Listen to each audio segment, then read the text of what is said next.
Ok. Bonjour, bonjour, téléspectateurs. Partout où vous nous suivons, en Amérique, en Europe, en Asie, en Afrique et surtout, excuse-moi, ici en République démocratique du Congo. Je vous dis bonjour, bonsoir. Ils ont dépendre de la ville, pays où vous avez ici. C'est votre humble serviteur, le président Tshusanda de l'UDPS Funa. Nalingi seulement pour ça la mise au point. La manifestation, tout ça qui hier lundi, dans le ministère EPSP. Ici, qu'Excellence Tony Mwaba Azali, ministre manifestation Salama Kikuna. Tout le monde est dans les réseaux sociaux, tout le monde est dans les chaînes belées à la télévision. Commentaire ngo na ndenge mususu. Mingi tomoni balobi ke ba combattant ya IDPS ba enseignant ba kendaki ko revendiquer ba droit na bango. Bon ba combattant IDPS ba kendaki kuna pour chasser les enseignants on baza ko réclamer ba droit na bango. C'est du mensonge. Et donc, ils ont dominé dans la République démocratique du Congo les fausses informations. C'est du mensonge. Et donc, ils ont mis lobby lundi. Le ministère y a EPSP. C'est copé où les enseignants, il y a EPSP. Ils ont revendiqué le droit na bango. Ils ont droit à revendiquer. Ici, ça ne tient pas, ça ne marche pas. Mais coïncidence, c'est ça la maquine. Bisso UDPS, Fédération de la Funa, la ville-province de Kinshasa. Tu vois comment on a que le ministre a ça qui mise en place. Il y a un corps enseignant au bazar à EPSP. Sous plus de 5 ans, 10 ans, 15 ans, 20 ans, plus de 25 ans même. Mise en place de Salama qui est promis la grade. Et M. Bakomba commis la IPP, M. Bakomba prophète, selon arrêté ministériel. Mais il y a ça la ligne. Et pas il y a madame la secrétaire générale, il y a EPSP. Alingi ko notifier bandeko wana te. C'est-à-dire azako s'opposer contre arrêté ministériel. Ça c'est fait nulle part. Et ça la makate. Début tout le monde a dit que ni toko ça pour aider le ministre, pour aider le président de la République et puis pour notre ça ordre dans le secteur où on a EPSP, il y a une fédération de Funa. On a tout le président fédéral Pierre Zomba. Le sectionnaire Nyoso, le cellulaire Nyoso, le président Nyoso, le parlement debout à Funa, Tokitaki Kuna. Pour manifester, mais contentement, comment une secrétaire générale a s'opposer à la décision ministérielle.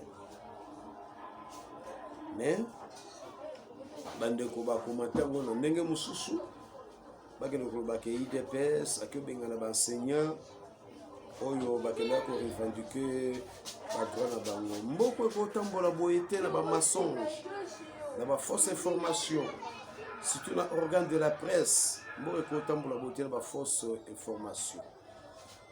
Donc, réseau na biso, oyo tozaki na ministère à EPSP hier lundi, tout simplement, ezaki pour na ministre, non, pour la dame là, secrétaire générale de EPST, a notifié bandeko bazaki promis na grade. Bandeko yo bazu ba affectation na bango na ba province comme ba province na EPSP bakende. Comment depuis l'époque ya Mobutu respect ba texte gros à la tête.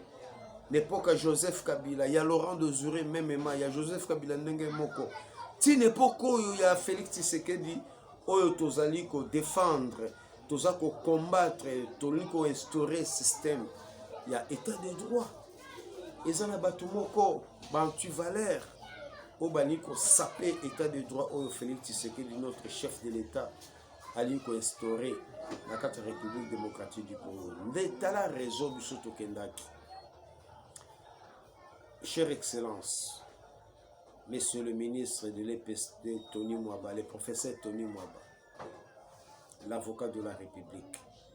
Présence de la Fédération UDPS Funa na EPST, ce n'était pas pour vous combattre, mais plutôt c'est pour vous aider à déboulonner les antivaleurs au Bazali Nzinga Nzinga na yo.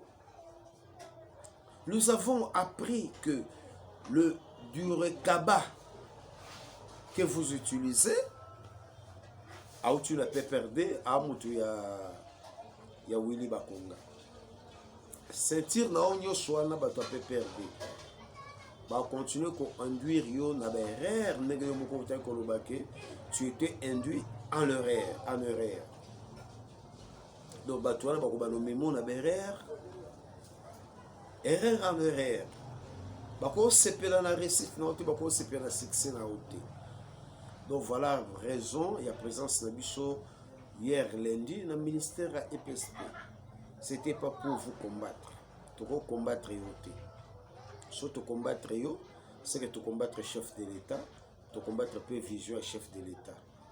Mais tu n'ingi kaka ko aider yo na respect ya ba texte.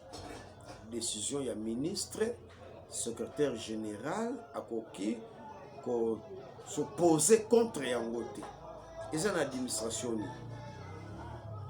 Dans la dame, la secrétaire générale de EPST, a notifié Bandekouana, Bazaba Kouyakouyaté, Baba Kouyakouyaté, Bazali ba corps enseignant, Bazali ba 10 ans, 15 ans, 20 ans, 25 ans même d'enseignement. Bazali qui promis na ba grade, le lo bazu ba grade na bango. Bazu ba affectation na bango, mais notifier bango bakende ni les ont bloqués, madame la secrétaire générale. Auto ya kilobi ezaki premier avertissement.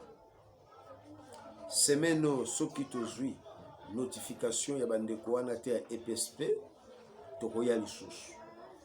Et je vous rassure que deuxième fois et vous allez plus grave, plus dangereux, plus violent que la première fois au Tozalakiwa. Je vous salue l'excellence, le ministre de l'EPSP, à la personne de Tony Mwaba. Je vous salue aussi la secrétaire générale de l'EPSP, avec toute ta famille. La salut bas combattantes et combattants sur IDPS. Partout dans le monde, les États-Unis, l'Europe, partout pour Zolandanga, la salut bino. Tika Nzambe alors. Nzambe etien Tshisekedi. Oya memi Félix Tshisekedi na bokonzi. Na kati mboka oyo Congo apambola bino. Bo continuer kolanda biso, bo continuer kolanda émission na bino na Chisanda TV. Na YouTube, Chisanda TV. Tolongoli Racine Congo Télévision parce que ba Racine est comme belé. Bozana ba difficulté pour landa biso na Racine Congo TV. Yango to changer appellation to bengi yango sikoyo Chisanda TV. Bolanda biso mikolo nyonso à temps réel pour vous avoir les vraies informations. Ya mboka na biso Congo, ya Afrique, pe ya mokili mobimba. Que Dieu du ciel, le Dieu créateur, vous bénisse tous. Au nom de Christ ressuscité. Amen.